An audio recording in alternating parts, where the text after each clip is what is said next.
ಮಹಾಮಳೆ ಆರ್ಭಟದ 25 ಸುದ್ದಿಗಳನ್ನು ಬನ್ನಿ ನೋಡೋಣ. ಬೆಂಗಳೂರಿನ ಸಾಯಿ ಲೇಔಟ್ನಲ್ಲಿ ಮಳೆಯಿಂದ ಅವಾಂತರ ಸೃಷ್ಟಿಯಾಗಿದೆ. ಮನೆಯಿಂದ ಹೊರಬರೋದಕ್ಕಾಗದಂತ ಸ್ಥಿತಿ ನಿರ್ಮಾಣವಾಗಿದೆ. ನಿವಾಸಿಗಳಿಗೆ ಪಾಲಿಕೆಯಿಂದ ತಿಂಡಿ ಹಾಗೆ ನೀರನ್ನು ವಿತರಿಸಲಾಗ್ತಾ ಇದೆ. ಜೆಸಿಬಿ ಮೂಲಕ ಟೆರೆಸ್ಗೆ ಸಿಬ್ಬಂದಿ ಊಟ ನೀರನ್ನು ಪೂರೈಸ್ತಾ ಇದ್ದಾರೆ. ಸಾಯಿ ಲೇಔಟ್ನಲ್ಲಿ ಉಳಿದವರಿಗೆ ಆಹಾರ ಮತ್ತು ನೀರು ಪೂರೈಸಲಾಗ್ತಾ ಇದೆ. ಸಾಯಿ ಲೇಔಟ್ನಲ್ಲಿ ಮಳೆ ಆರ್ಭಟಕ್ಕೆ ಮಂಡಿವರೆಗೂ ನಿಂತ ನೀರಿನಲ್ಲಿ ಯುವಕರು ಆಟವಾಡ್ತಾ ಇದ್ದಾರೆ. ಹಳೆ ಫೈಬರ್ ಡೋರ್ ಅನ್ನ ಬೋಟ್ ಮಾಡಿಕೊಂಡು ರೈಡ್ ಮಾಡ್ತಾ ಇದ್ದಾರೆ. ನಿಂತಿರುವ ನೀರಿನಲ್ಲಿ ಯುವಕರು ಜಾಲಿ ಅಂತ ಎಂಜಾಯ್ ಮಾಡ್ತಾ ಇದ್ದಾರೆ. ಮನೆ ಕ್ಲೀನ್ ಮಾಡೋ ಮಾಪ್ನ ಕಡ್ಡಿಯನ್ನ ಹುಟ್ಟು ರೀತಿಯಾಗಿ ಬಳಸಿಕೊಳ್ತಾ ಇದ್ದಾರೆ.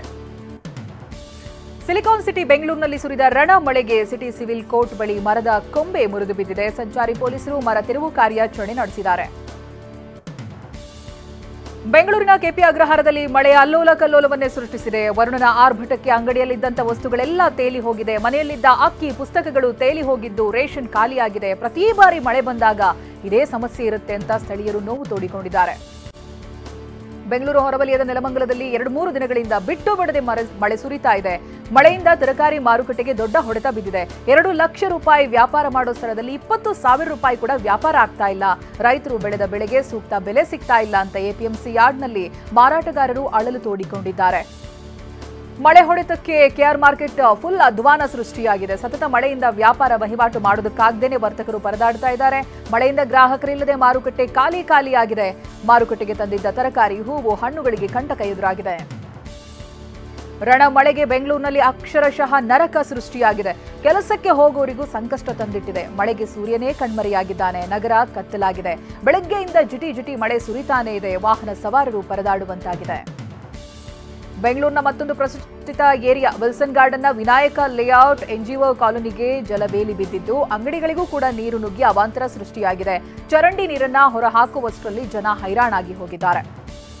ಮಳೆ ಎಫೆಕ್ಟ್ಗೆ ಬೆಂಗಳೂರಲ್ಲಿ ಬೆಳ್ಳಂಬೆಳಗ್ಗೆ ಟ್ರಾಫಿಕ್ ಜಾಮ್ ಉಂಟಾಗಿದೆ. ಮಡಿವಾಳ ಅಂಡರ್ ಪಾಸ್ನಲ್ಲಿ ವಾಹನಗಳು ನಿಂತಿದೆ. ಅಂಡರ್ ಪಾಸ್ನಲ್ಲಿ ನೀರು ಕಡಿಮೆ ಆದರೂ ಕೂಡ ಟ್ರಾಫಿಕ್ ಜಾಮ್ ಹೆಚ್ಚಾಗಿದೆ. ಹೊಸೂರು ರಸ್ತೆಗೆ ತಲುಪುವ ಮಾರ್ಗದಲ್ಲಿ ಟ್ರಾಫಿಕ್ ಹೆಚ್ಚಾಗಿದ್ದು ಕೆಲಸಕ್ಕೆ ಹೋಗೋರು ಪರದಾಡ್ತಾ ಇದ್ದಾರೆ. ಮಳೆಯಿಂದ ಬೀದಿ ಬದಿ ವ್ಯಾಪಾರಿಗಳು ಪರದಾಡ್ತಾ ಇದ್ದಾರೆ. ಬಡವರ ಹಸಿವು ನೀಗಿಸ್ತಾ ಇದ್ದ ವ್ಯಾಪಾರಿಗಳ ಗೋಳಾಟ ಹೇಳತೀರದಾಗಿದೆ. ಮಳೆಯಿಂದ ಗ್ರಾಹಕರು ಬರ್ತಾ ಇಲ್ಲ. ಬೆಳಗ್ಗೆ ಮಾಡಿರೋ ತಿಂಡಿ ಏನ್ ಮಾಡೋದು? ವ್ಯಾಪಾರ ಮಾಡಿದ್ರೇನೆ ನಮ್ಮ ಜೀವನ ನಡೀತಾ ಇತ್ತು ಅಂತ ಬೇಸರ ಹೊರಹಾಕಿದ್ದಾರೆ. ಶಾಂತಿನಗರದಲ್ಲಿ ಮಳೆಯಿಂದ ಭಾರೀ ಅಧ್ವಾನ ಆಗಿ ಹೋಗಿದೆ. ಬಸ್ ಡಿಪೋಗೆ ನೀರು ನುಗ್ಗಿ ಅವಾಂತರ ಸೃಷ್ಟಿಯಾಗಿದೆ. ಬಿಎಂಟಿಸಿ ಬಸ್ ಡಿಪೋ ಎದುರಿನ ರಸ್ತೆ ಹೊಳೆಯಂತಾಗಿದೆ. ಮಳೆ ನೀರಲ್ಲೇ ವಾಹನ ಸವಾರರು ಹರಸಾಹಸ ಪಟ್ಟು ಸಂಚಾರ ಮಾಡ್ತಿದ್ದಾರೆ. ಬೆಂಗಳೂರಿನ ಹಲವು ಕಡೆ ಅವಾಂತರ ಸೃಷ್ಟಿಯಾಗಿದ್ದು ಎಲ್ಲಾ ಅಧಿಕಾರಿಗಳಿಗೂ ಸೂಚನೆ ನೀಡಲಾಗಿದೆ ಅಂತ ಡಿಸಿಎಂ ಡಿಕೆ ಪ್ರತಿಕ್ರಿಯಿಸಿದ್ದಾರೆ. ಎಲ್ಲಾ ಅಧಿಕಾರಿಗಳು ಸ್ಥಳದಲ್ಲಿದ್ದಾರೆ. ನಾನು ಕೂಡ ನಿನ್ನೆ ರಾತ್ರಿ ಕೆಲವು ಸ್ಥಳಗಳಿಗೆ ಭೇಟಿ ನೀಡಿದ್ದೇನೆ. ಯಾರು ಏನಾದರೂ ಬೈಲಿ, ಮಳೆ ಬಂದಷ್ಟು ಕೂಡ ಒಳ್ಳೆಯದು ಅಂತ ಹೇಳಿದರು.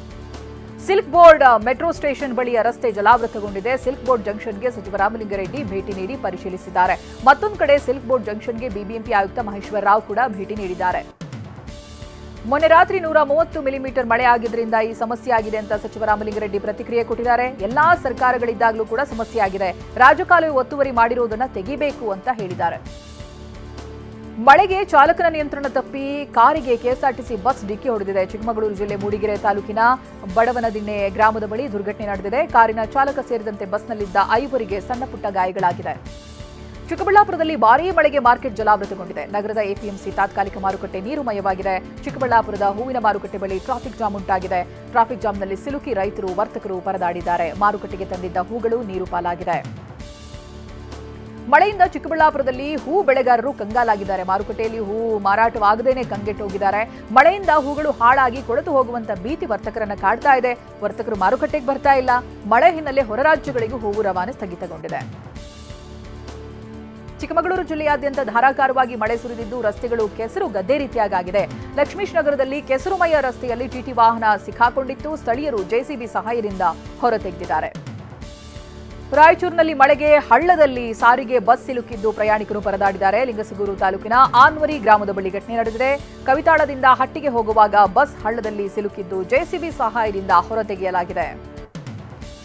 ಕಲಬುರಗಿಯಲ್ಲಿ ಮಳೆಗೆ ಕುಸಿದ ಮನೆಯ ಮೇಲ್ಛಾವಣಿ. ಚಿಂಚೋಳಿ ತಾಲೂಕಿನ ಲಿಂಗಾನಗರ ತಾಂಡಾದಲ್ಲಿ ದುರ್ಘಟನೆ ಸಂಭವಿಸಿದೆ. ಅದೃಷ್ಟವಶಾತ್ ಯಾವುದೇ ಪ್ರಾಣಾಪಾಯ ಸಂಭವಿಸಿಲ್ಲ. ಅನುಷಾಬಾಯಿ ಎಂಬುವರ ಮನೆಯ ಮೇಲ್ಛಾವಣಿ ಕುಸಿದು ಬಿದ್ದಿದೆ. ಕಡಲನಗರಿ ಮಂಗಳೂರಿನಲ್ಲಿ ಮೊದಲ ಮಳೆಗೆ ಅವಾಂತರ ಸೃಷ್ಟಿಯಾಗಿದೆ. ಅಪಾರ್ಟ್ಮೆಂಟ್ ಒಂದರ ತಡೆಗೋಡೆ ಕುಸಿದು ಬಿದ್ದಿದೆ. ಕೊಡಿಯಾಲಗುತ್ತುವಿನಲ್ಲಿ ದುರ್ಘಟನೆ ಸಂಭವಿಸಿದ್ದು ಭಾರೀ ಪ್ರಮಾಣದ ಹಾನಿ ಉಂಟಾಗಿದೆ. ಕೊಡಿಯಾಲ್ಗುತ್ತು ಸಿಲ್ವರ್ ಲೈನ್ ಅಪಾರ್ಟ್ಮೆಂಟ್ ತಡೆಗೋಡೆ ಕುಸಿತಗೊಂಡಿದೆ. ಉಡುಪಿ ಜಿಲ್ಲೆಯಾದ್ಯಂತ ಬೆಳಗ್ಗೆಯಿಂದ ಧಾರಾಕಾರ ಮಳೆ ಸುರಿತಾ ಇದೆ. ಇಂದು ರೆಡ್ ಅಲರ್ಟ್ ಘೋಷಿಸಲಾಗಿದೆ. ಹವಾಮಾನ ಇಲಾಖೆಯಿಂದ ಉಡುಪಿ, ಕಾರ್ಕಳ, ಕುಂದಾಪುರದಲ್ಲಿ ಧಾರಾಕಾರ ಮಳೆಯ ಮುನ್ಸೂಚನೆ ಕೊಡಲಾಗಿದೆ. ಧಾರಾಕಾರ ಮಳೆಯಿಂದ ಜನಜೀವನ ಅಸ್ತವ್ಯಸ್ತಗೊಂಡಿದೆ. ರಾಜ್ಯದಲ್ಲಿ ಇನ್ನು ಒಂದು ವಾರ ಭಾರೀ ಮಳೆ ಸುರಿಯುವ ಸಾಧ್ಯತೆ ಇದೆ. ಬೆಂಗಳೂರಿನಲ್ಲಿ ಇನ್ನು 2 ದಿನ ಧಾರಾಕಾರ ಮಳೆಯಾಗುತ್ತೆ ಅನ್ನುವಂಥ ಸೂಚನೆ ಸಿಕ್ಕಿದೆ. ಕರಾವಳಿ, ಉತ್ತರ, ದಕ್ಷಿಣ ಒಳನಾಡಿನಲ್ಲಿ ಇಂದಿನಿಂದ 3 ದಿನ ಆರೆಂಜ್ ಅಲರ್ಟ್ ಘೋಷಿಸಲಾಗಿದೆ. ಉತ್ತರ ಕರ್ನಾಟಕದ ಹಲವು ಕಡೆ ಭಾರೀ ಮಳೆ ಮುನ್ಸೂಚನೆ ಹವಾಮಾನ ಇಲಾಖೆ ನೀಡಿದೆ. ನಿನ್ನೆ ಸುರಿದ ರಣ ಮಳೆಗೆ ಅಸ್ಸಾಂ ನಲುಗಿದೆ. ಗುವಾಹಟಿಯ ರಸ್ತೆಗಳೆಲ್ಲ ನದಿಯ ರೀತಿಯಾಗಿ ಹೋಗಿದೆ. ಇನ್ನು ಜಿಎಸ್ ರೋಡ್, ರುಕ್ಮಿಣಿಗಾಂವ್ ನಗರಗಳು ಜಲಾವೃತಗೊಂಡಿದೆ. ಮಂಡಿ ಉದ್ದದ ನೀರಿನಲ್ಲಿ ವಾಹನ ಸವಾರರು ಪರದಾಡಿದ್ದಾರೆ. ಇನ್ನು ಅಪಾರ್ಟ್ಮೆಂಟ್ ಕೂಡ ಜಲಾವೃತಗೊಂಡಿದೆ. ಮನೆಯಿಂದ ಹೊರ ಬರೋದಕ್ಕಾಗದೇನೆ ಸವಾರರು ಪರದಾಡ್ತಾ ಇದ್ದಾರೆ. ಕುಡಿಯುವ ನೀರಿನ ವ್ಯವಸ್ಥೆಯೂ ಇಲ್ಲದೆ ನಿವಾಸಿಗಳು ಒದ್ದಾಡಿದ್ದಾರೆ.